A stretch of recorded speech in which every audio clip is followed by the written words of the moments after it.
There is a secret place where the waters are truly shark-infested. They come here by the dozen to create one of the greatest spectacles in the sea. But what attracts these sharks? And what are they doing here? To find the answer, two men embark on a daring scientific expedition into the secret shark pits.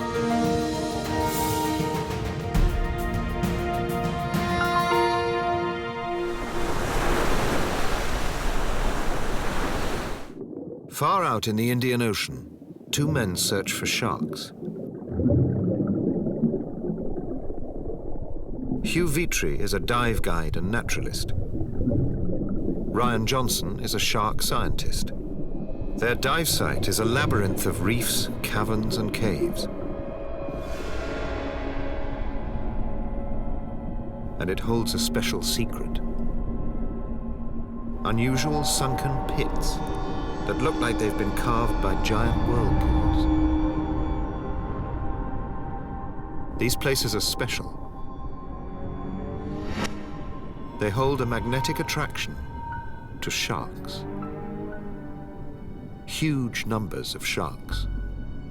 These are blacktail reef sharks, also known as grey reef sharks.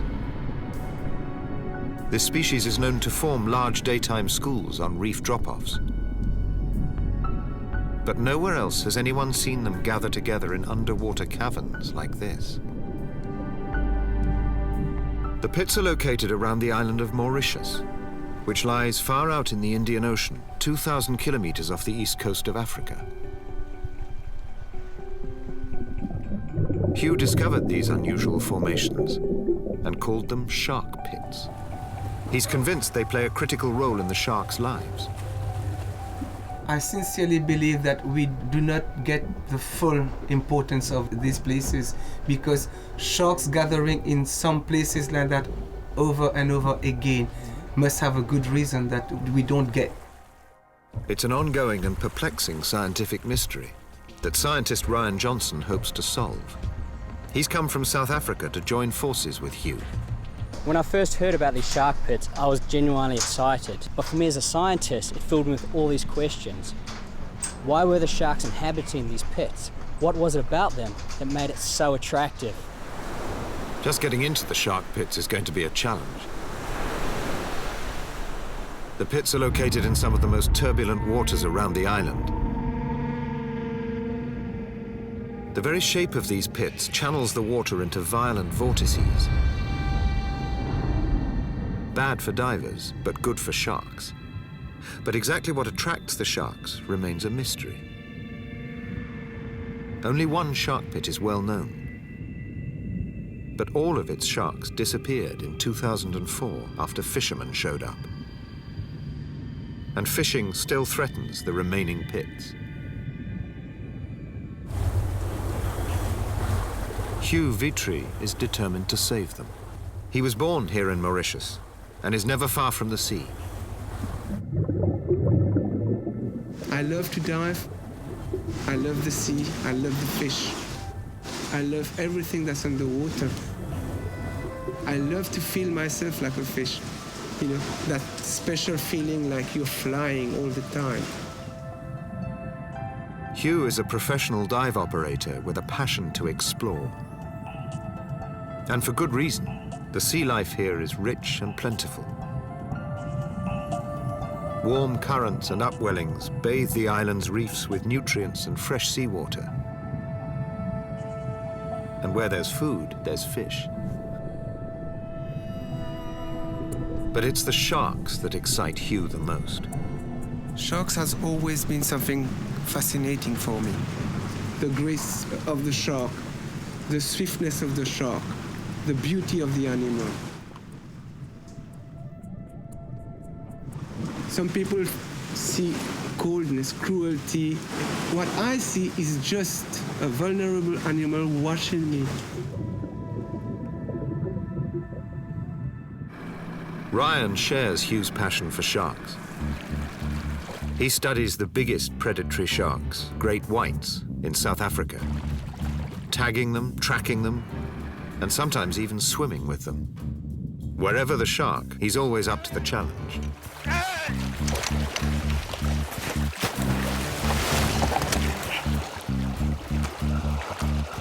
I think that's the end of that experiment, mate. It's day one of the expedition, and before looking for sharks, Hugh wants first to introduce Ryan to a few friends. They'll wear special masks so they can speak underwater.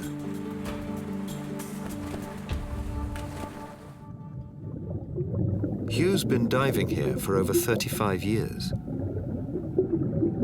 He knows the reef and some of the individual fish, like it's his neighborhood. We are going into the territory of the Maurice.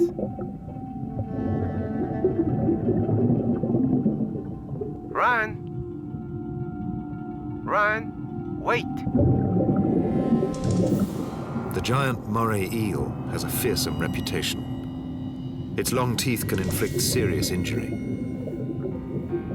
But Hugh's made peace with this one. This one is not very friendly in the beginning. She's quite nervous. Oh my goodness, she's coming right at me. Be nice. We've got guests here. Do you still have all your fingers? Yeah, we can play with them, but they are still dangerous animals.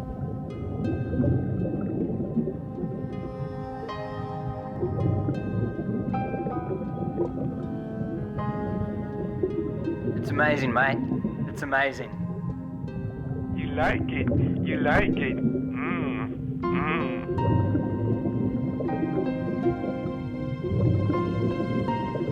You like this, huh? Ah, you like this.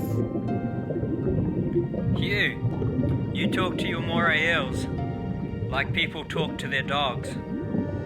People think I'm crazy. I don't think you're crazy.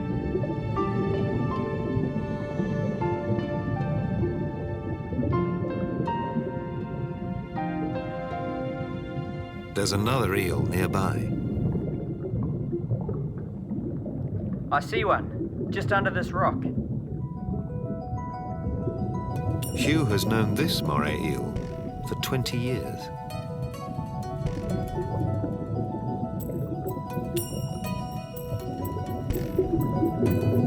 And how many times have you dived with her? At least twice a week. For 20 years, twice a week. That's incredible.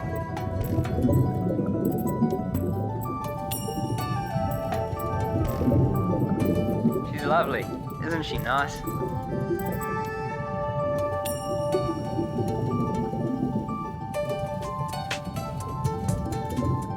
You and your friends, you are crazy, mate. Yeah, maybe I'm a little crazy.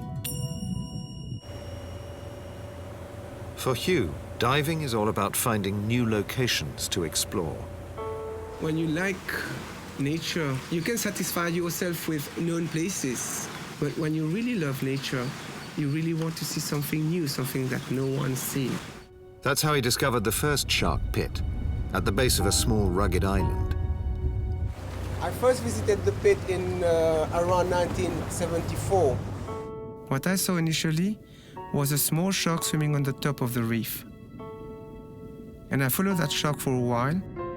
It disappeared behind a big rock. I went around it.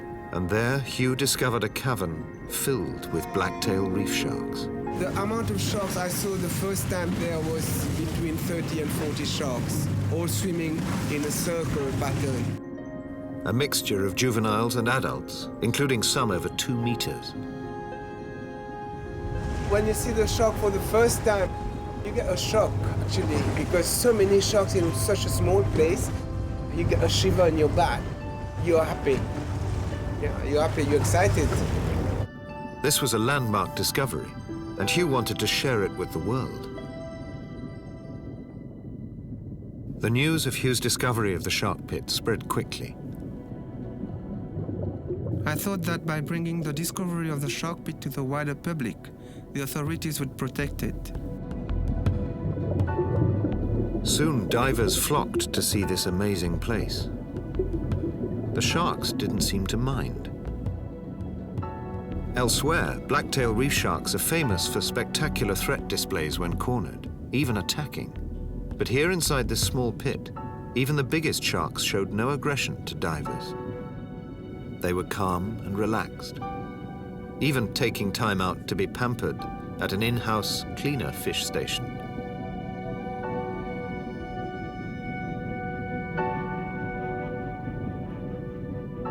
Hugh even got to know the sharks as individuals and gave some of them names. But after the divers came fishermen, who found the sharks extremely easy to catch with a simple line and hook. There has been no enforcement.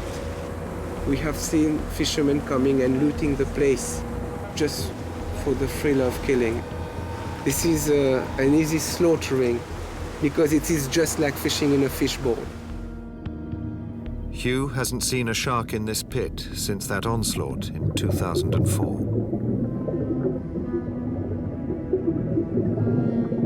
As we can see, we are now in the shark pit.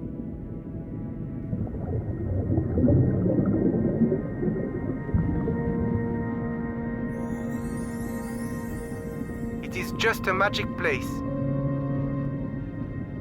No wonder the shark love to live here. When we first came in, we thought that this pit would always remain with all the sharks in there. But as we can see today, this pit is very empty, completely empty.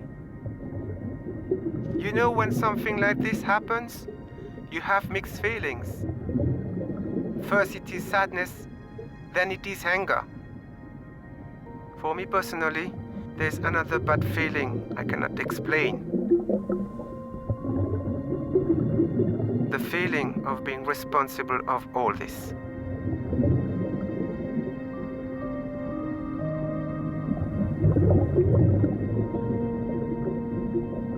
Hugh had never expected it to end this way. Until recently, Mauritius had plenty of sharks. And for good reason. The undersea terrain provides a much-needed home for marine life, far out in the Indian Ocean.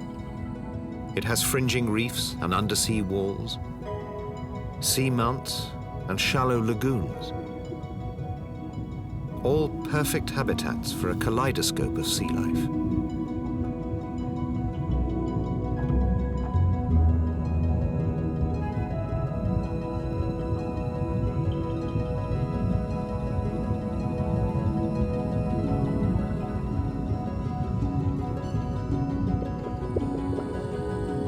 The island is an outcrop of a much larger undersea ridge that runs 2,000 kilometers across the western Indian Ocean.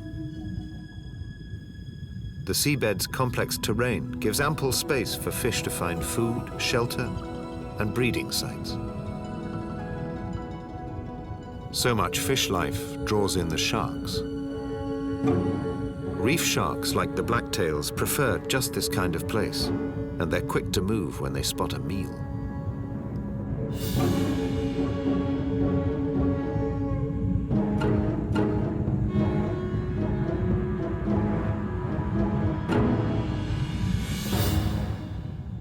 For Ryan to unlock the mystery of the pits, he must first understand how they're created. Mauritius is a volcanic island, thrust out of the sea 10 million years ago. At the shoreline, the waves erode and shape this volcanic rock. In many places, the sea is carving out great caves and crevasses. The geological processes that have formed these caves are exactly the same as those that have formed the shark pits underwater. The wave action and the surge have slowly but surely scoured away the soft sediments to form these incredible structures that we see today. Now Ryan must take the next step and dive into the shark pits himself. To help Ryan understand how ocean currents and tidal surges affect the shark pits, Hugh is taking him for a tour of the first pit he discovered.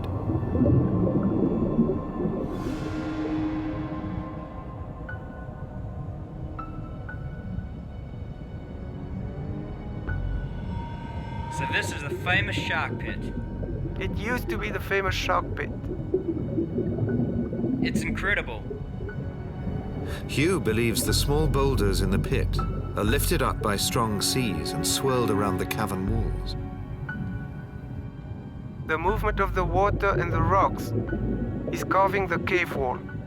And I think the whole cave has been smoothened like this by the rock movement. This type of structure, it would offer perfect protection for any sharks. This pit is 20 meters across and 12 meters deep, a shape that causes water in the pit to behave in strange ways. Every time these waves crash, you can feel it in your body. When the wave is bashing on the surface, you tend to lift from the bottom. Hugh wants Ryan to experience what a shark feels when it swims inside the pit. Okay, just try to hover here. We are just feeling what the shark feels. Just imagine that one shark swimming instead of us and having the same feeling here.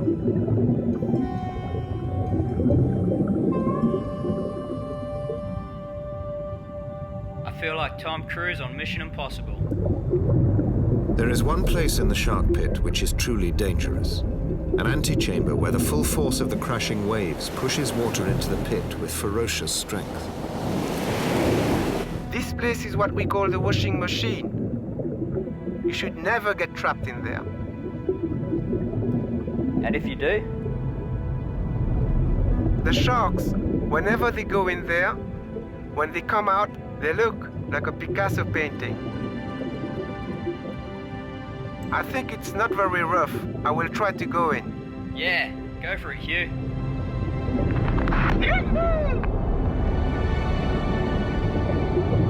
Here I come! Just wait. You will be sucked in.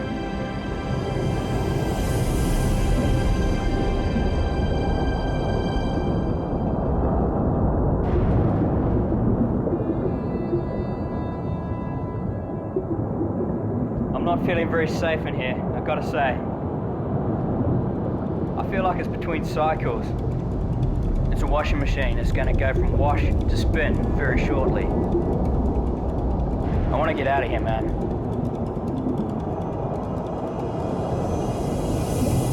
There he goes!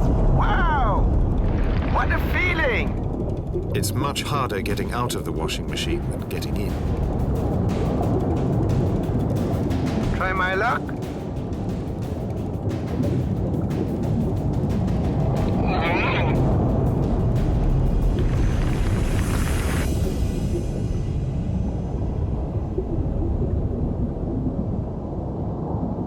Let's hope that someday the shark will come back here again.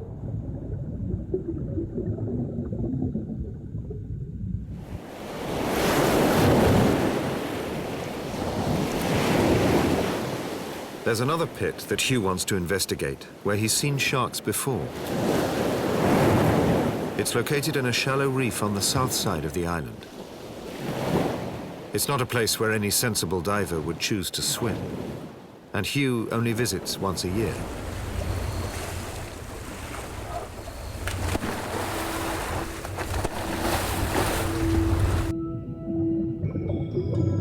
The divers will enter the pit from different directions.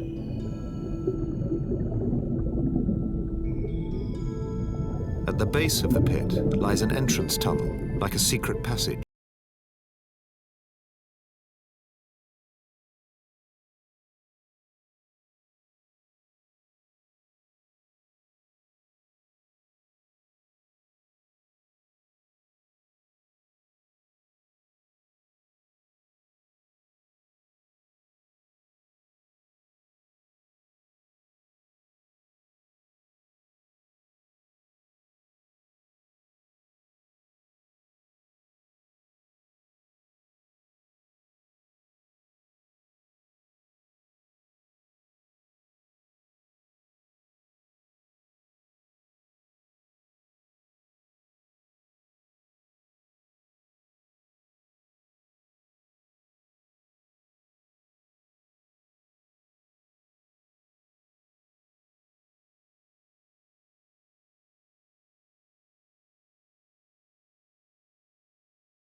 turned and is moving in fast.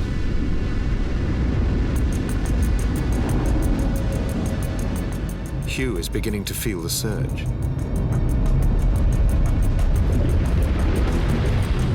The oncoming current catches Ryan on his way out.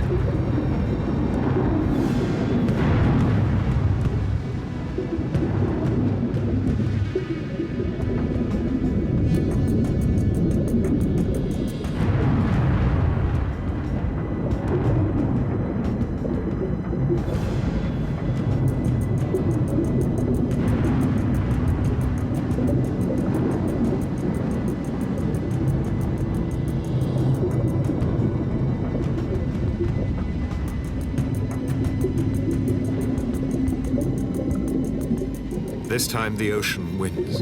They must abort the dive.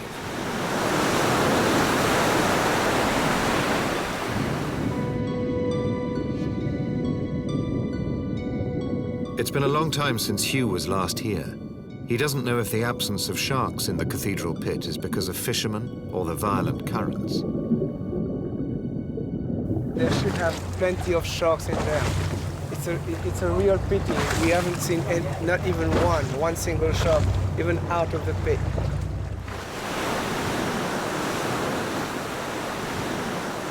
And then, as if on cue, a fishing boat turns up above Cathedral Pit. This is one of the boats that went fishing for the shark in the shark pit. We saw them fishing there about 3 years back. Hugh decides to confront them.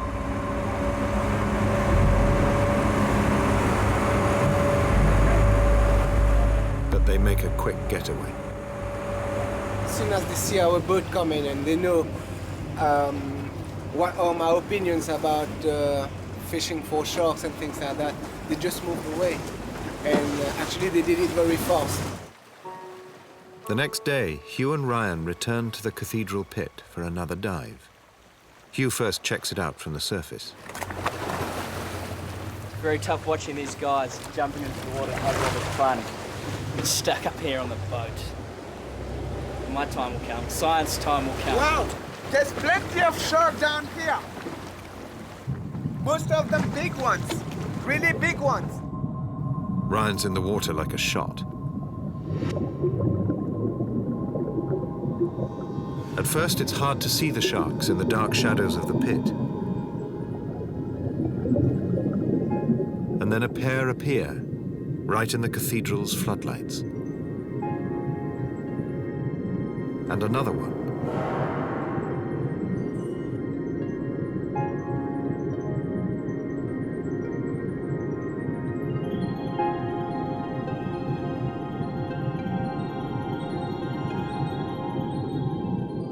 Just like in the first shark pit, these are large adult blacktail sharks, over 2 meters long.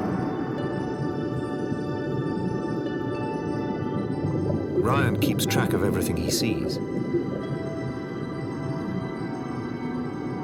including this interesting pair. The one in front is a female, the one following a male. They're a mating pair. She has several wounds on her back, most likely from bites by the male during a violent bout of mating.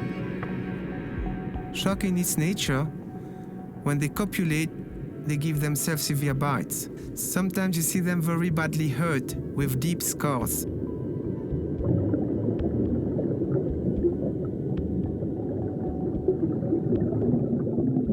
And then a large and very pregnant female shark arrives on the scene.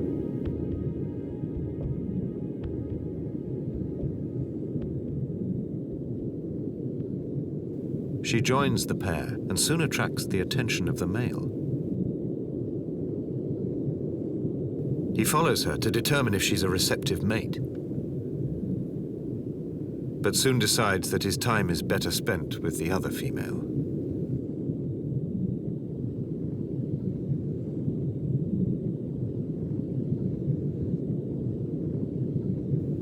To see a breeding pair and a pregnant female is an excellent sign.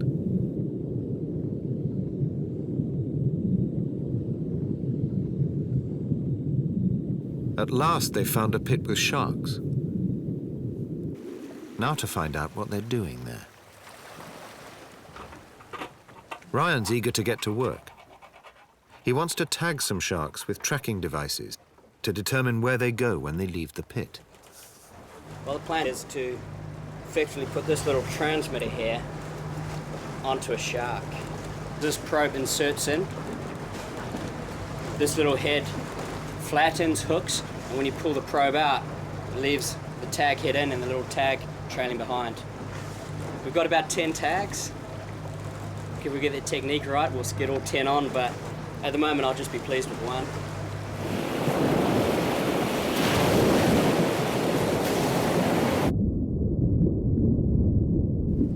Ryan will free dive. If he was on scuba, the bubbles could scare off the sharks.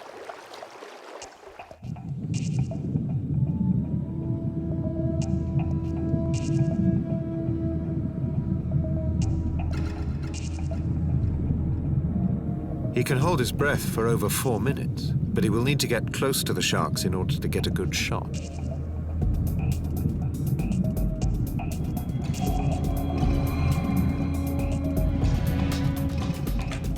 However, these sharks are wary and potentially dangerous.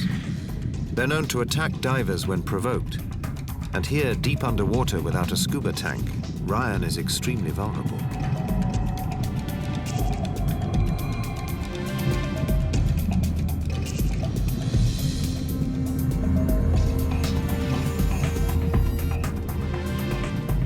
Again, the shark bolts before Ryan can get a shot.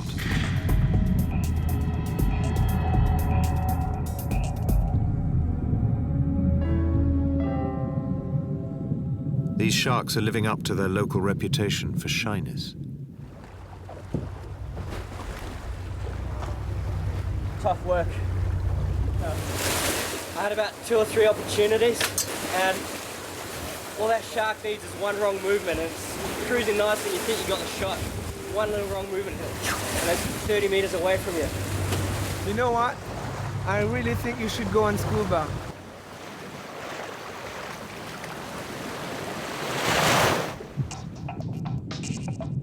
It's much harder tagging shy sharks like these. I'm used to big great white sharks who aren't afraid of coming close.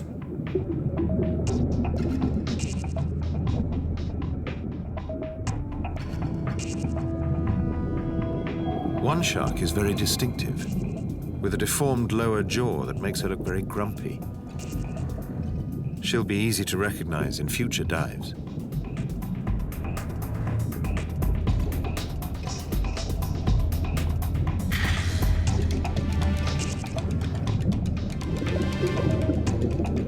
First attempt. No good.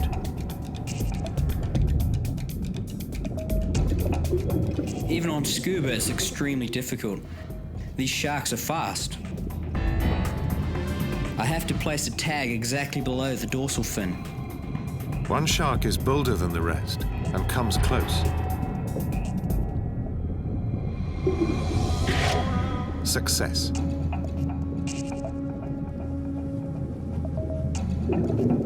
After so much effort, it's a great feeling to finally get the tag in place.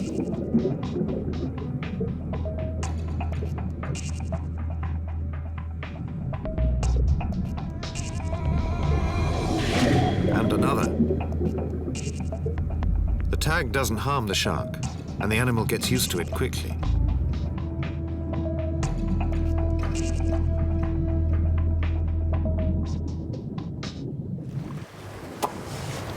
Bingo, right in the sweet spot. So yeah, good day.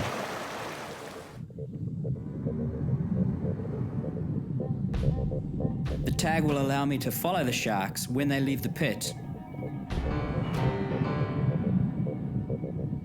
Ryan's ready and waiting for them.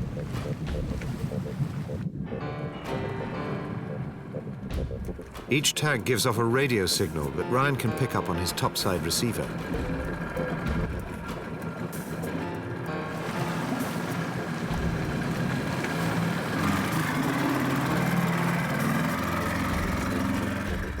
He'll follow the shark all day if necessary. One of the sharks I tagged this morning, I've been tracking for the last 10 minutes. and she's already moving from the cathedral where I tagged her. So it's going to be pretty interesting to see where she goes to now.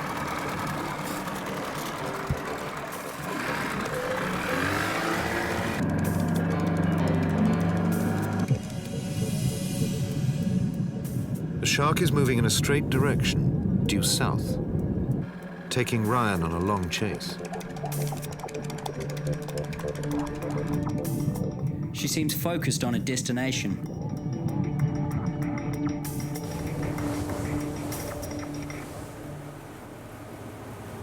She completes her journey 5 kilometers away and rests. This presents Ryan and Hugh with their greatest challenge, one of the most dangerous dive sites in Mauritius. The current can be really, really strong in this area sometimes during spring tide. You can get washed away and come out very, very far from where you expected to come out.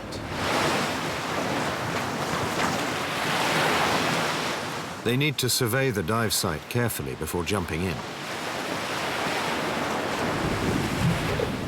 This is about as calm as it gets here. It's a great risk, but the shark has stopped traveling. They're eager to dive.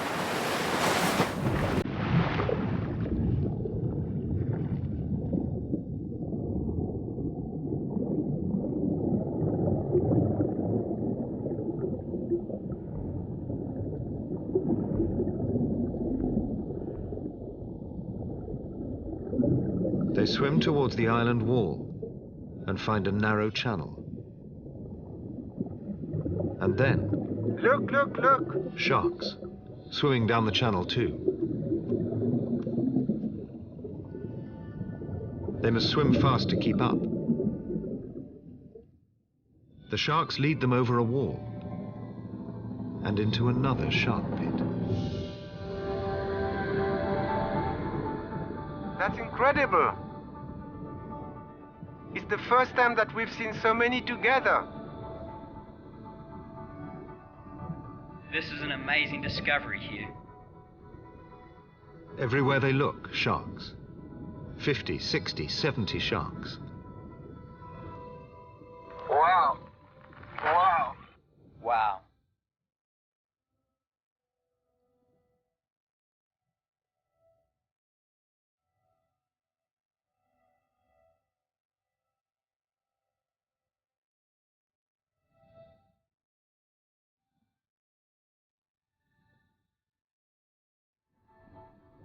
Within a few minutes, one thing becomes clear. Almost all of these sharks are newborn pups. It looks like it is a nursery, because it is only young sharks here. That's incredible! It's incredible! Ryan has a technique to tell him just how young these sharks are. Using a device that projects 2 beams of laser light exactly 50 centimeters apart. With this laser system, I can shine it onto the sharks and measure their size and determine at what stage of growth they're at.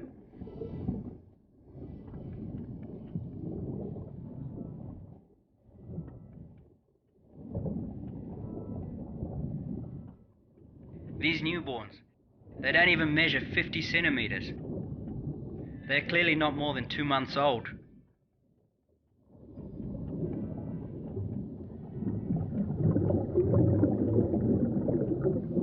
Could the structure of this pit explain why these young sharks are here? Its shape is different from the others. It's broader, like a basin, but it's the same depth as the other pits, about 15 meters, and tucked right into the side of the island, like the first shark pit. A secret and safe refuge for the young shark pups.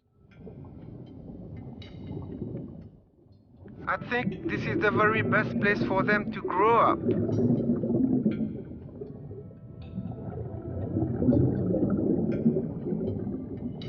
This is one of the most incredible dives that I've ever been on in my life. I can tell you that from my heart.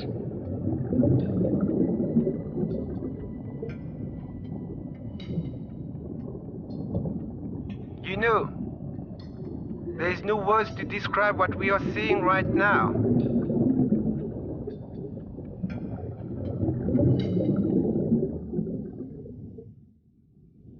I can see the shark that you tagged. Over there. It's the shark from the cathedral. And another arrival from Cathedral, the grumpy-looking shark with the deformed jaw. It's clear the sharks are moving between the pits. You can see that within one day, the shark I tagged over there has travelled 5 kilometres right into this basin. Yes, they must really like these pits. But how could so many young sharks find themselves in this pit? Did each of them swim here independently soon after birth? Or could they have been born here? And indeed, a pregnant female shows up.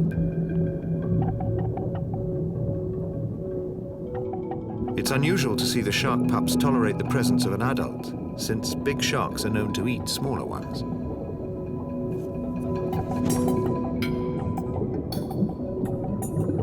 Could this one be here to give birth? She looks like she's ready to pop.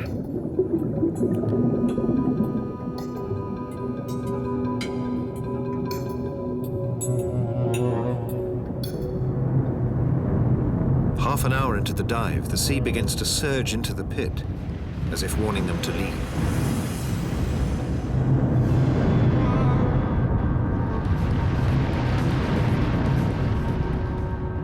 Look, the shark seems to enjoy the frothing water.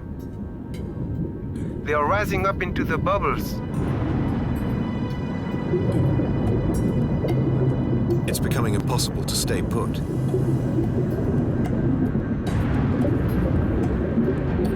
Quite a lot of surge, huh?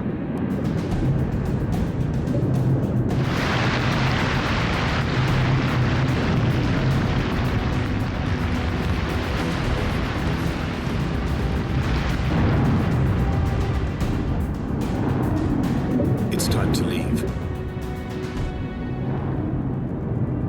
The sharks, too, know when it's time to go.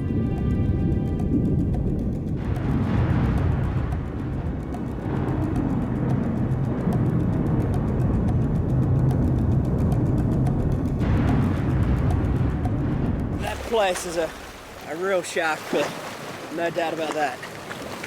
Most important is the discovery that this basin pit is a nursery.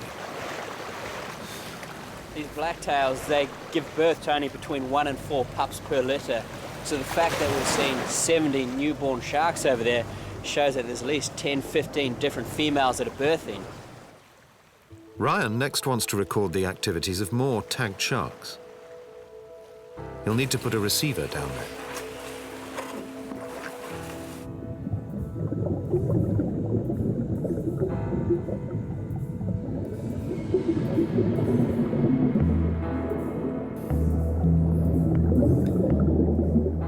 It takes both men to carry the heavily weighted receiver into the pit. It will record the signals from all the tagged sharks.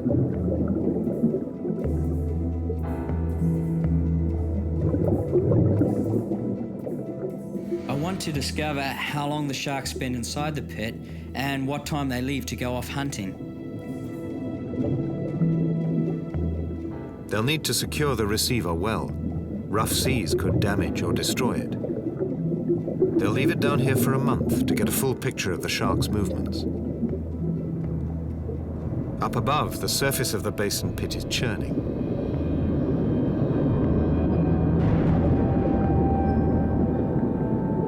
The foaming water attracts the sharks, something Hugh has noticed in all the shark pits. Most of the time, they swim very low down, and as soon as the waves are bashing and all the foams are coming down, you can slightly see them rising into this foam and swimming round and round in it, and very slowly. Hugh suspects there's a good reason why the sharks like this foaming water. I think that all those bubbles in the water bring extra oxygen into the pit. Could this explain why the sharks like these pits? Ryan has a way to find out. There's an environmental sensor that records lots of things such as water temperature, salinity, but what I'm really interested in is dissolved oxygen. A lot of sharks, including the blacktails, have to continuously swim to breathe. So if it is a situation that within the pit there are high levels of dissolved oxygen, it might give them a greater chance to rest. They don't have to swim quite so much to get the same amount of oxygen. Ryan needs to sample water from all the shark pits.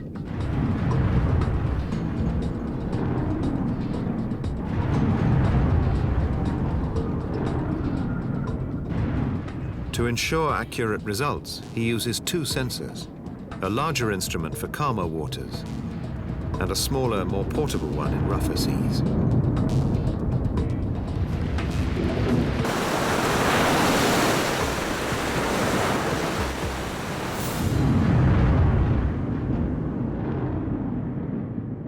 We haven't evolved to swim or dive or even be anywhere near that environment. Good for sharks, not for us.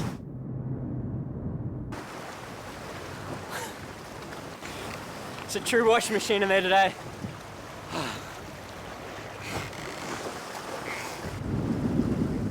What's going on is that these waves are crashing up against the island and it hits the rocks, and all this oxygen-rich water gets shot down right into the pit.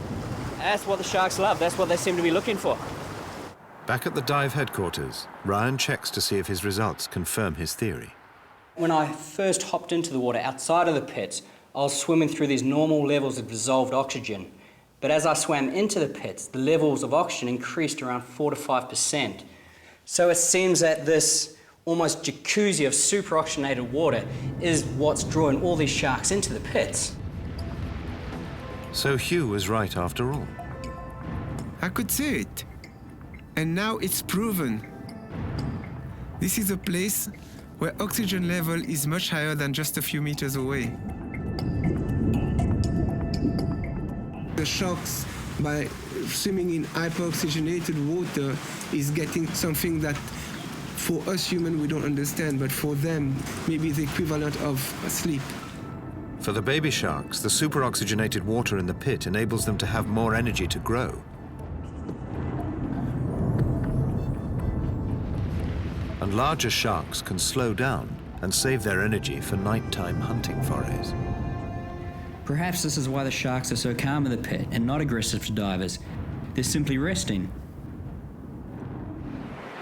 It's now February, the height of cyclone season, and so Hugh and Ryan must suspend their expedition for a month. All boats are called into harbour. Ryan's concerned about the receivers. The seas around the pit will be ferocious. Anything could happen over the next 4 weeks. It's going to be a long wait.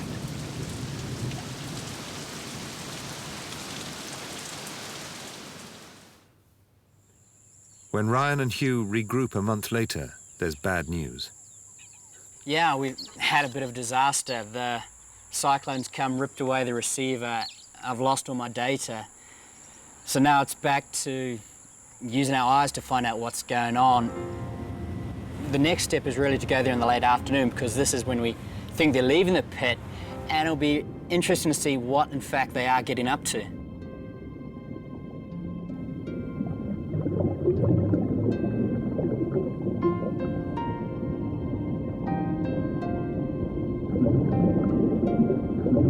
The young sharks, they're still here. Yes, they really like this place. These sharks were skinny a month ago. Now they have little bellies.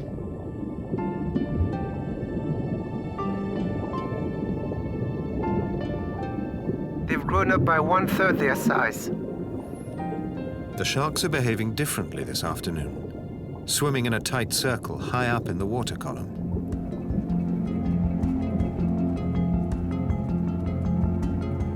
Wow, this is incredible.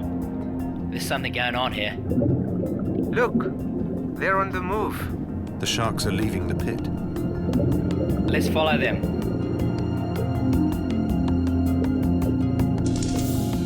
There's a lot of communication, a lot of social interaction going on amongst these juveniles.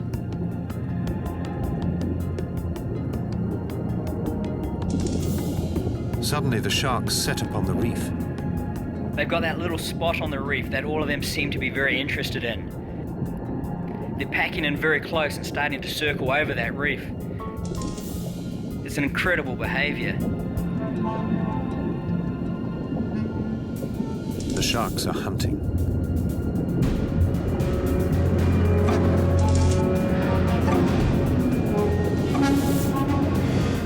Some people say that sharks are these solitary hunters, but this is clearly pack behaviour. The shark pack works closely together, all the animals in tune with one another's movements, scouring the reef for food. There's also safety in numbers out here in the open. These youngsters are still small enough to be eaten by larger sharks. I don't think things like this have been observed before.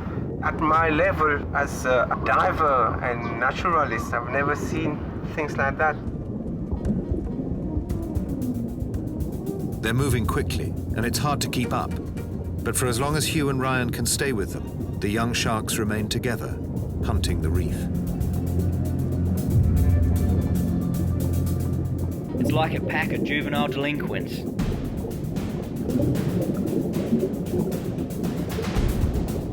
The sharks move on to continue the hunt, leaving Hugh and Ryan with an experience they'll never forget.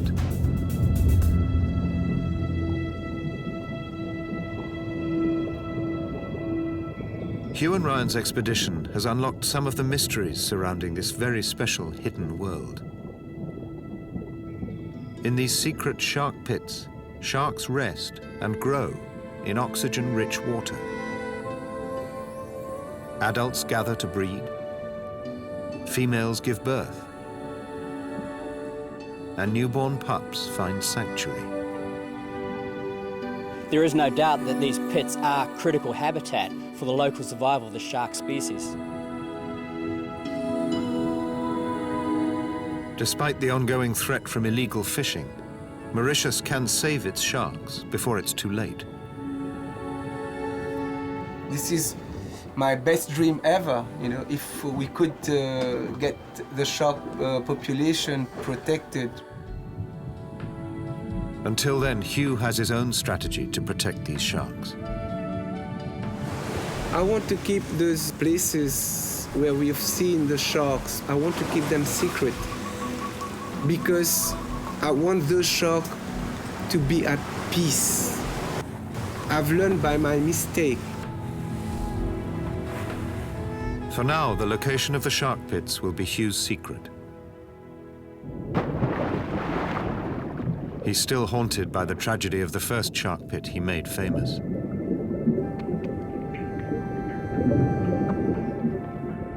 Before the end of the expedition, Hugh makes one final dive on this pit.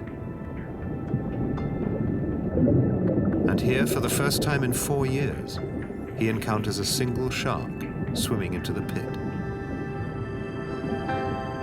A female, too. When I saw that shark inside the pit, it gives me some hope for the future. If you leave one seed somewhere, that barren place will grow again.